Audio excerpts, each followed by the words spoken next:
Hola a todos y bienvenidos a otro vídeo de maquillaje y misterio. Hoy vamos a hablar sobre el caso real que inspiró la película Cuando llama a un extraño. Cuando llama a un extraño fue la primera película de terror que yo vi cuando era pequeña y la miré un montón de veces. Y una curiosidad es que hasta ahora yo pensaba que la protagonista de esta película era Anne Hathaway y en verdad es Camilla Bell. Y me acabo de enterar mientras buscaba este caso. Para quien no haya visto la película Cuando llama a un extraño, es una película de 2006 sobre una estudiante que trabaja como niñera, o canguro como le llaméis, durante una noche en una casa bastante grande y algo alejada. Y resulta que cuando duerme a los niños empieza a recibir una serie de llamadas telefónicas bastante aterradoras. Todo el rato llamada tras llamada. Ella al final decide llamar a la policía y la policía al cabo de un rato vuelve a llamarla diciéndole que han localizado desde dónde se hacen las llamadas y que tiene que salir inmediatamente de la casa porque la persona que está llamando está dentro de la casa. Hay dos películas de Cuando llama a un extraño, la primera es de 1979 y la de 2006, que es la que yo he visto, es un remake de la del 79. Y bueno, esta película está inspirada en un caso real, que es del que vamos a hablar hoy y es el caso de Janet Christman. Pero antes de empezar voy a dejar por aquí mis redes sociales, mi Instagram y mi TikTok. He cambiado mi nombre de usuario, no sé. Me cansé de mi nombre, me cansé de mi nombre porque lo veía como muy largo y he decidido separarlo y darle un poco más de significado, o sea, sigue siendo Beth, pero / Scary Moi, que Moi es makeup artist, maquilladora, y Scary es terrorífico, y en verdad la traducción literaria es maquilladora aterradora. Eso me hizo mucha gracia, pero yo quiero que se entienda como maquilladora y cosas de terror, ¿no? Entonces, no sé, bueno, cosas. También si te gusta este tipo de contenido en el que cuento casos reales mientras me maquillo, casos paranormales, pues puedes suscribirte a este canal y darme un me gusta. Y ya sin más, empecemos con el caso de Janet Christman.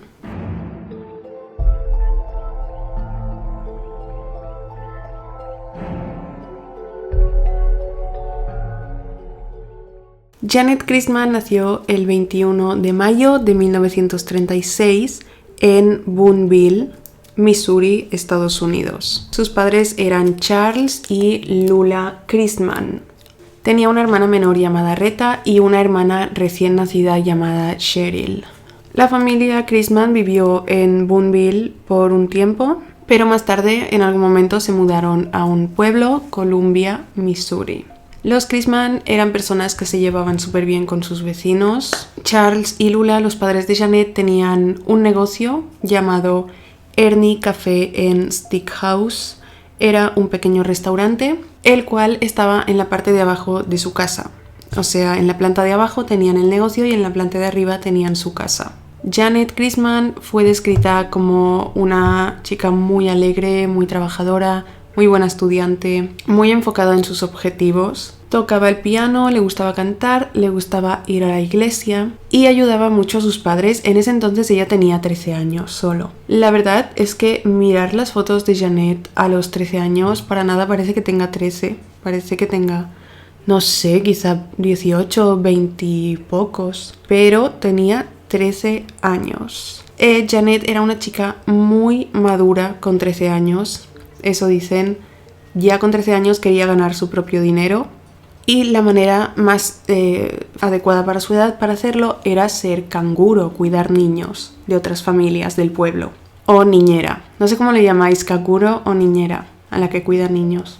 Janet tenía 13 años, como he dicho, y entonces sus padres manejaban un poco su trabajo en el sentido de que lo controlaban bastante. En plan, Janet, cuando alguien le decía que querían que hiciera de niñera de sus hijos, los padres de Janet querían conocer a la familia, ver si se trataba de una familia que les daba confianza, si su hija Janet estaría en un lugar seguro, y entonces le decían si puedes trabajar para esta familia o no puedes trabajar para esta familia. Para ese entonces los padres de Janet le habían dado permiso para trabajar para 2 familias. Eran dos familias que ellos conocían personalmente bastante bien, confiaban en ellos y pues creían que Janet estaba segura trabajando en su casa y todo eso. Estas dos familias eran los Muller y los Romack. El sábado 18 de marzo de 1950, los Romack, que se llamaban Ed y Ann y tenían un hijo de 3 años llamado Gregory, llamaron a Janet y le dijeron si podía cuidar a Gregory esa noche. Janet aceptó el trabajo. Ese día 18 de marzo en la escuela de Janet habían organizado una fiesta para los adolescentes, pero Janet no fue porque prefería ir a trabajar, a cuidar a Gregory, porque estaba ahorrando dinero, ya que había comprado un vestido que se quería poner en Pascua y le faltaba algo por pagar, le faltaba una parte por pagar y le iba bien aceptar ese trabajo ese día porque el dinero que le pagarían los Romack era el que necesitaba para terminar de pagar ya el vestido. Así que decidió ir a trabajar en lugar de ir a la fiesta de la escuela. Alrededor de las 7:30 p.m. Janet llegó a la casa de los Romack. Era un día muy nublado, con mucha niebla. Bueno, hacía bastante mal día. La casa de los Romack estaba algo aislada, estaba en un área rural, bastante aislada del resto de casas y del pueblo en general. Antes de Ed y Ann salir de casa, bueno, ellos se iban a pasar la noche, los Romack, en un local llamado Moon Valley con amigos donde jugarían a Bridge, creo que se llama el juego, no lo sé. Pero bueno, antes de salir de casa, Ed Romack y Ann Romack le dieron una serie de instrucciones a Janet. Ed Romack le enseñó a Janet cómo cargar, descargar y disparar su escopeta por si acaso, por si era necesario, y dejó el arma cerca de la puerta principal. Le dijo que si alguien tocaba el timbre de la casa, ella encendiera la luz del porche y se asegurara bien de quién era. Le dijo que dejara una radio encendida porque a su hijo Gregory le gustaba escuchar la radio mientras dormía. Y bueno, eso fue todo. Los Romack salieron de casa. En el momento que salieron de casa ya Gregory, su hijo de 3 años, ya estaba dormido con la radio encendida, todo bien. Entonces, sobre las 10:30, supuestamente hasta las 10:30 todo fue bien. Sobre las 10:30 de la noche, la comisaría de policía recibió una llamada. Esta era de Janet. Janet estaba gritándoles que fueran a ayudarla rápidamente, pero cuando ella todavía no les había dado la dirección, se cortó la llamada. Lo último que dijo Janet fue: ven rápido. La policía tenía que rastrear la ubicación de la llamada para saber dónde estaba Janet y poder ir para allá. Ahora, era 1950. La tecnología para rastrear una llamada era todo un proceso. O sea, obviamente no era como ahora. Tomaba horas, no sé cuántas horas, pero tomaba horas rastrear la ubicación de una llamada, porque no se hacía directamente desde la comisaría, no había la tecnología para hacerlo así, sino que la comisaría retransmitía la llamada a una centralita. La centralita se encargaba de rastrear la ubicación de la llamada, que le tomaba horas, luego la retransmitía a la comisaría, así que bueno, tardarían bastante. El oficial de policía se quedó bastante preocupado después de, o sea, el oficial que atendió esta llamada se quedó bastante preocupado, pero lo único que pudo hacer fue eso, transmitir la llamada a la centralita, esperar o bien a que rastrearan la ubicación o bien a que Janet volviera a llamar para dar más información. Así que bueno, este oficial siguió con sus cosas esperando. Entonces, a continuación, media hora después de que Janet realizara esa llamada a la comisaría, Ann Romack llamó a su casa, a Janet, para ver si todo estaba bien. Lo que pasa es que nadie le contestó el teléfono. Bueno, salía como que la línea estaba ocupada. Ann Romack no se preocupó realmente, primero porque había dos opciones de que no le estuvieran cogiendo el teléfono, de que Janet no le estuviera cogiendo el teléfono. Una era que en esa época allí entre familias, por ejemplo, una familia y más familia que vivía en otra casa y así, compartían líneas telefónicas. No recuerdo el porqué. No era para ahorrar, creo. No recuerdo el porqué. Y otra opción podía ser que ya hacía tormenta, o sea, hacía había mal día, estaba lloviendo, me parece que hacía tormenta y era probable que se hubiera cortado la línea telefónica. Así que Ann Romack no se preocupó.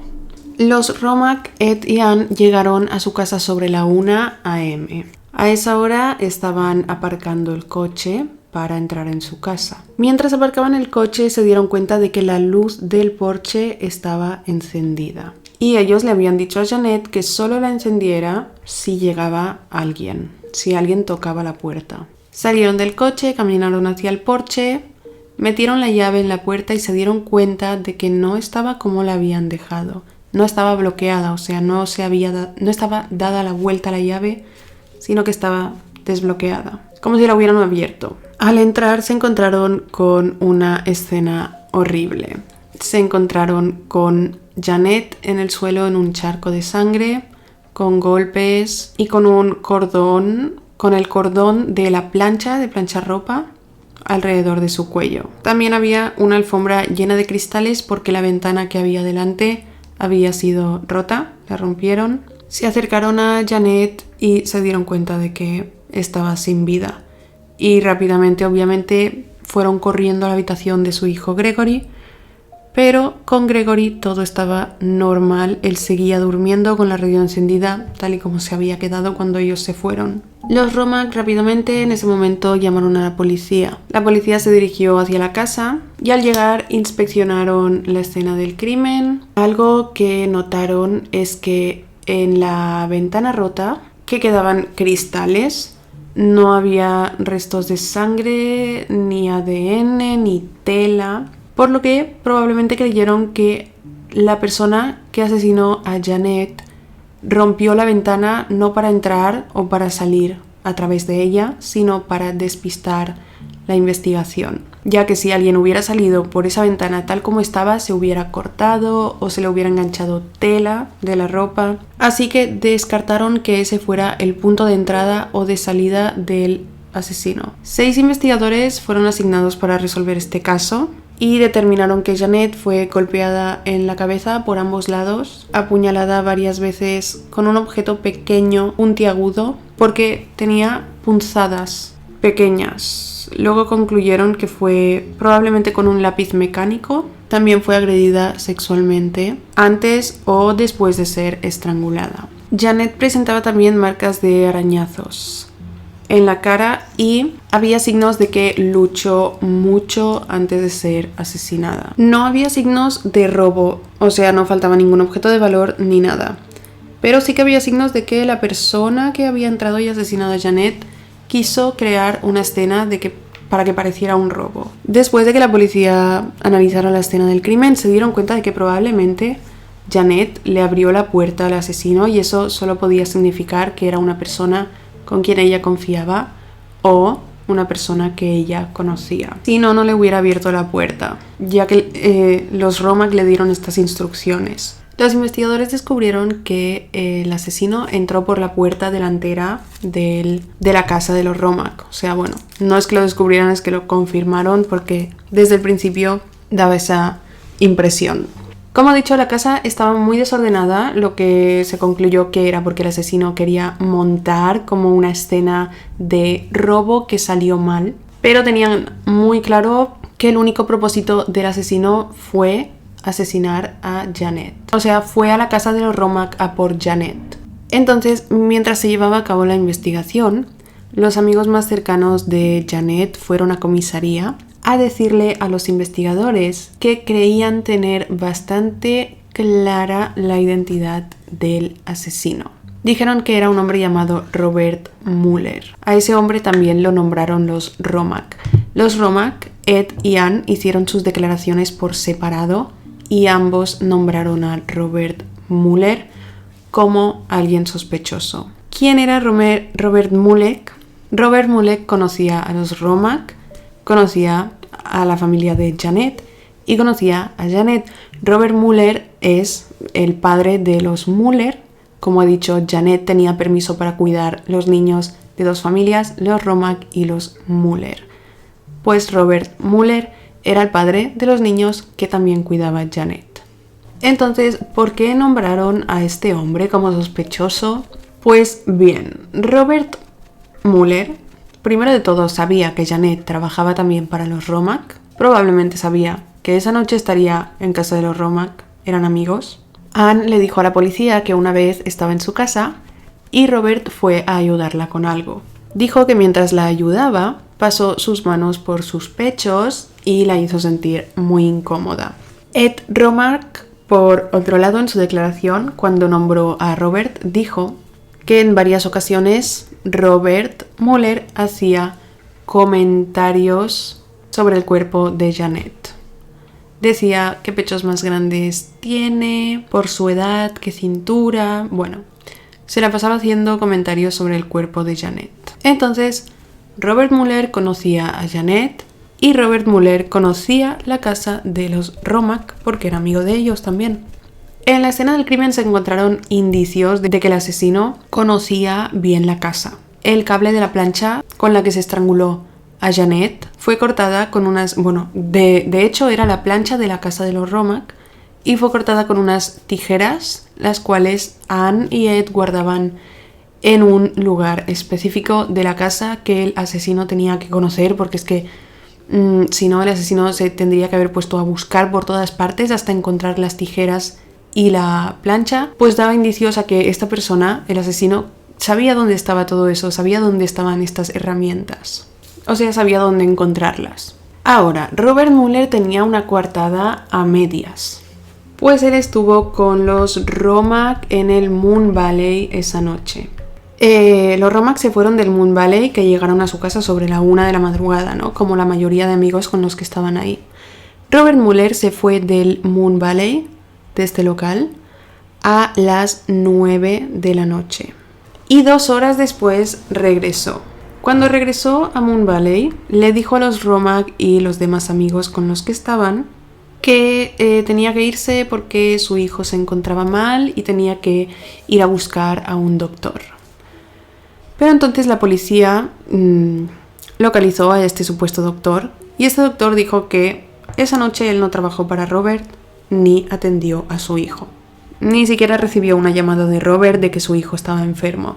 Al día siguiente del asesinato, los Romack estaban en casa del padre de Ed, obviamente porque no querían estar en su casa, acababa de ser asesinada su niñera y no estaban bien ahí. Así que se fueron a pasar unos días a casa del padre de Ed. Mientras Ed estaba en casa de su padre, Robert Mueller llamó y le dijo a Ed: «Oye, ¿quieres que vaya contigo a tu casa y te ayudo a limpiar todo el desorden y la sangre?» No parece que haya nada de malo en esto, ¿no? Parece un gesto buen intencionado de una persona que quiere ayudar a su amigo a limpiar su casa donde se acaba de cometer un asesinato y ha quedado todo súper desordenado, mal, con sangre. Parece un buen gesto para acompañarlo en esto. El problema que hay aquí es que en ese momento solo la policía, la familia de Janet y los Romack sabían que Janet había sido asesinada. O sea, la noticia no estaba por el pueblo todavía. Supuestamente nadie más lo sabía. Nadie había llamado a Robert Mueller y le había dicho: «Han asesinado a Janet en nuestra casa ayer por la noche». No se lo dijeron a nadie. La noticia no había corrido por el pueblo todavía. Así que eso fue bastante sospechoso. Después hubo algo bastante extraño y es que Robert, charlando con Ed, le dijo: «Yo no creo que el asesino haya irrumpido en vuestra casa. No creo que irrumpiera en la casa porque hubiera armado demasiado alboroto. Si el asesino hubiera irrumpido en la casa, le hubiera dado tiempo a Janet de defenderse, de gritar, de luchar. Así que lo más fácil, si yo fuera el asesino», dijo, «lo más fácil para mí hubiera sido simplemente tocar a la puerta y cuando Janet preguntara quién es, el asesino diría: «Hola, Ed me manda aquí para buscar fichas de póker». Realmente es como si él en ese momento hubiera confesado lo que hizo. Lo que hizo para entrar en la casa de los Romack, para que Janet le abriera la puerta. En ese momento ya la policía pensó, esto obviamente Ed se lo transmitió a la policía. En ese momento la policía pensó que había suficientes pruebas para arrestar a Robert y 2 meses después del asesinato lo interrogaron. El interrogatorio duró bastantes horas, pero Robert no confesó, así que la policía decidió hacerle una prueba del polígrafo, pero él la pasó. Y al haber pasado la prueba del polígrafo, esto hizo que le dejaran irse y no pudieran acusarlo. Ahora, esto de la prueba del polígrafo, pues no sé, en los años 50, imaginar, ¿no? Además dicen que muchas personas sabían cómo pasar la prueba del polígrafo. La policía seguía creyendo que Robert Mueller era el culpable, aunque hubiera pasado la prueba del polígrafo. Entonces decidieron reunir a miembros del jurado para enseñarles todas las evidencias, todas las pruebas que apuntaban hacia Robert Mueller. Ahora, aquí hubo un problema. 2 departamentos de policía estaban trabajando en este caso. Este del que he estado hablando todo el rato, que llevaban la investigación, que eran los del pueblo, y también estaban investigando este caso el departamento de policía del pueblo de al lado. ¿Qué pasa con esto? Cada departamento de policía quería resolver el caso para llevarse el mérito de nuestro departamento de policía ha resuelto el caso. Entre estos departamentos de policía, ellos no querían compartir información, no querían trabajar juntos. Esto es bastante absurdo porque si 2 departamentos están investigando un caso, cada uno está recopilando evidencias, pruebas, lo que sea. Si se fusionan, si trabajan juntos con todo lo que tienen, pueden ir mucho más rápido, incluso pueden resolver el caso. Pero los departamentos no querían trabajar juntos. Querían resolver el caso un departamento o el otro. Lo que pasó aquí es que, claro, el miembro del jurado le dijo al departamento de policía del pueblo que querían que los 2 departamentos les entregaran todas las pruebas para poder hacer algo. Cosa que no quisieron hacer, por lo que he dicho, no querían trabajar juntos. Es una lástima porque esto demuestra que los departamentos de policía no querían hacer justicia por Janet, resolver el caso de Janet, meter a prisión a la persona que asesinó a Janet, sino que querían llevarse el mérito de nuestro departamento ha resuelto un caso.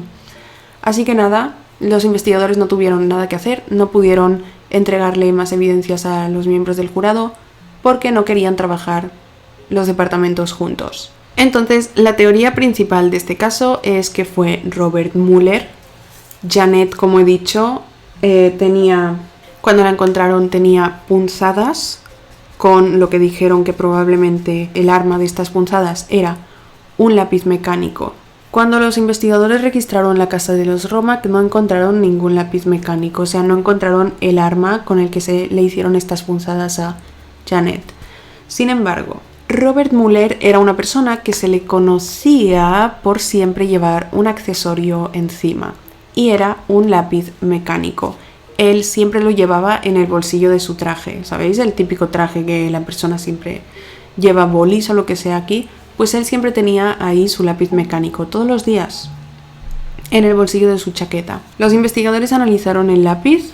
Este no tenía ADN, sangre ni nada de Janet, pero encajaba al 100% el tamaño y todo con el arma con la que se le hicieron estas punzadas a Janet. O sea, 100% estaban seguros de que era ese lápiz. Encajaba a la perfección. Ahora, no había ADN, no había sangre, no había nada. Así que tampoco pudieron hacer nada con esto. Es súper indignante que el caso se quedara así. O sea, no se acabó de resolver ni Robert Mueller fue a la cárcel por el simple hecho de que los 2 departamentos no quisieron trabajar juntos. Porque si los 2 departamentos hubieran fusionado sus pruebas y las hubieran entregado a los miembros del jurado, quizás se podría haber hecho algo o podrían haberle dado a la policía la orden para detener a Robert, pero no lo hicieron, así que el caso se quedó así. 3 años más tarde, en La Crosse, Wisconsin, una chica llamada Evelyn Harvey, de 15 años, desapareció también mientras cuidaba niños. Y 4 años antes del asesinato de Janet Christman, una chica de 19 años llamada Mary Lou Jenkins también fue estrangulada y asesinada. Ella vivía súper cerca, como a 4 calles, de los Romack. Aunque este caso de Marilu supuestamente está resuelto. Arrestaron a un hombre. Era un hombre que trabajó para el padre de Marilu y que conocía a Marilu también. Y el mismo día que asesinaron a Marilu, este hombre había asesinado a su esposa. Este hombre en su confesión dijo cosas que no encajaban sobre el asesinato de Marilu. Este caso lo he leído súper por encima, o sea, súper poca información, pero esto es lo más clave. Que este hombre lo interrogaron, terminó confesando, pero su confesión no parecía ser real porque muchas cosas no encajaban. Se sabe también que Robert Mueller también conocía a Marilu Jenkins. Y antes del asesinato de Janet Christman no solo sucedió esto de Marilu, sino que también hubieron varias violaciones a chicas jóvenes en sus casas. Si queréis puedo hacer como los siguientes casos: el de Marilu Jenkins y el de Evelyn Hartley, la chica de 15 años que estaba cuidando niños y desapareció. Y bueno, dejadme en comentarios qué opináis de este caso. Si creéis que Robert Mueller fue el asesino de Janet Christman, yo sí. Y quizá fue también el de Marilu, quién sabe, y el autor de las violaciones que hubo anteriormente al asesinato de Janet Christman. Pero bueno, él nunca fue acusado, murió en 2006, creo, con 80 y algo de años. Dejadme en comentarios qué opináis. Si queréis que haga los otros casos de las niñeras, la de Evelyn Hartley y la de Marilu Jenkins. No olvidéis pasaros por mi Instagram y mi TikTok si os ha gustado este vídeo, os ha parecido informativo. No olvidéis dejar un me gusta, suscribiros al canal. Gracias por ver mi vídeo y nos vemos en el próximo. ¡Chao!